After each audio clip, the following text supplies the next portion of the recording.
This is look like good Heating quality. pipe. Yeah, this is the electric. Okay. So electric will warm up, and then when warm up, will become red. Oh.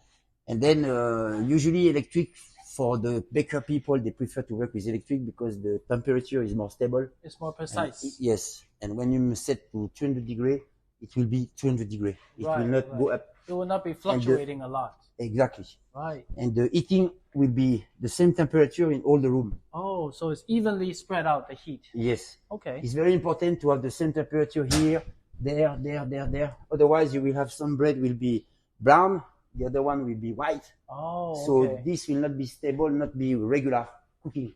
Right. So another key part about selecting a good oven is the heat spreading out. Is it spreading out evenly? Yes. Or is it just only one temperature is 200 degrees, the other one is 180?